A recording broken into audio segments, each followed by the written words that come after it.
موت نافرمانی کی حالت میں کہیں نہ آ جائے تمہیں، وہ کوئی ضمانت تمہارے پاس نہیں ہے کہ تم کسی گناہ کا ارتکاب کر بھی چکو گے، پھر تمہیں توبہ کا وقت بھی مل جائے گا، پھر موت آئے گی، اس سے پہلے موت نہیں آ سکتی۔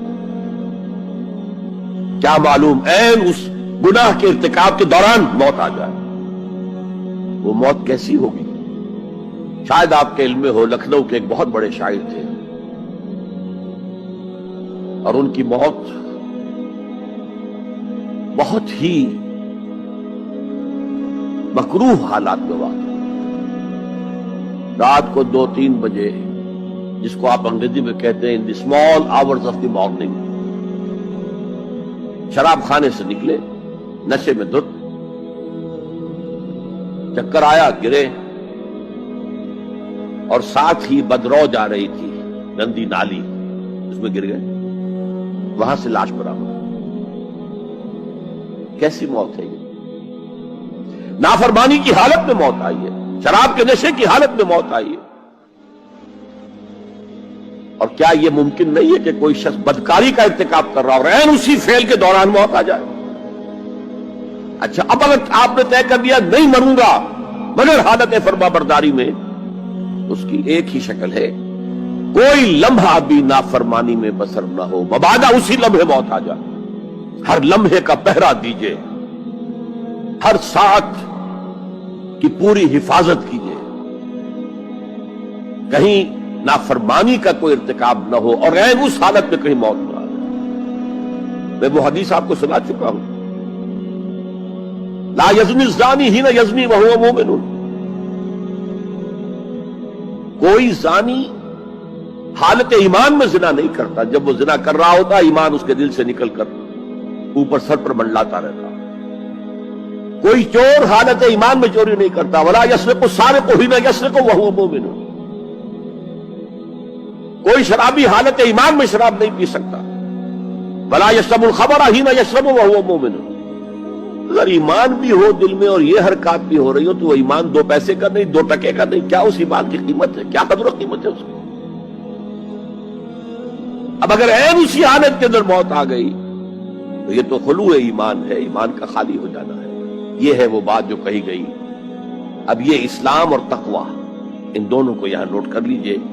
یا ایھا الذین آمنوا اتقوا اللہ حق تقاتہ ولا تموتن الا وانتم مسلمون۔ اے ایمان کے دعوے دارو، اللہ کا تقوی اختیار کرو جتنا کہ اس کے تقوی کا حق ہے، اور دیکھنا موت نہ آنے پائے مگر فرما برداری کی حالت۔ اب یہ اینٹیں اگر پختہ ہو گئی ہیں، ہم نے جہاد کے مختلف مراحل ان پر غور کیا تھا۔ پہلا مرحلہ کیا تھا؟ نفس امارہ کے خلاف جہاد، شیطان اور اس کی ذریت سلبی و مانوی کے خلاف جہاد، بگڑے ہوئے معاشرے کے جو پریشرز ہیں ان کے خلاف جہاد۔ یہ 3 جہاد کر کے کما حقہ فرض کیجئے کہ اب آپ تقوی اور فرما برداری کی روش پر راسخ ہو گئے، قائم ہو گئے۔ اب اگلا قدم کیا ہے؟ اب ان اینٹوں سے فصیل بنانی ہے۔ اینٹیں تو مضبوط ہو گئی، پوری طرح پٹ گئی، پختہ ہو گئی۔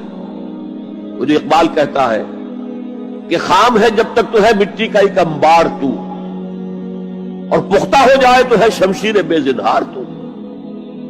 اور جسے اکبر الہ آبادی نے بھی کہا ہے، اسے بھی بہتر انداز میں کہا ہے، تو خاک میں مل اور آگ میں جل، جب خشت بنے تب کام چلے، ان خام دلوں کے عنصر پر بنیاد نہ رکھ، تعمیر نہ کر۔ اگر ساحل سمندر سے ریت لے کے گولا بنا لیں، وہ نم تو ہوتی ہے ریت، گولا بن جائے گا، پھر اسے شیشے پر بھی ماریں گے، شیشہ کھڑا رہے گا، ریت بکھر جائے گی۔ اسی گولے کو ذرا بھٹی میں ڈال کے پکا لو، روڑا بنا لو، تو خاک میں مل اور آگ میں جل، جب خشت بنے، جب اینٹ بنو گے تب کام چلے۔ اب اگر اسے مارو گے تو کوئی نتیجہ تو برآمد ہوگا کہ نہیں؟ تو یہ پختہ افراد کی شخصیت کو پختہ کرنا جو ہے کہ اجتماعی اس کو نظر انداز کرتی ہے، جیسا کہ میں نے عرض کیا تھا، پہلی منزل تعبیر نہیں کی، دوسری کے اوپر چڑھا ہو گئے۔ دوسری ہے نہیں، تیسری جو ہے وہ ہوا کے اندر اس کی تعمیر ہو رہی ہے۔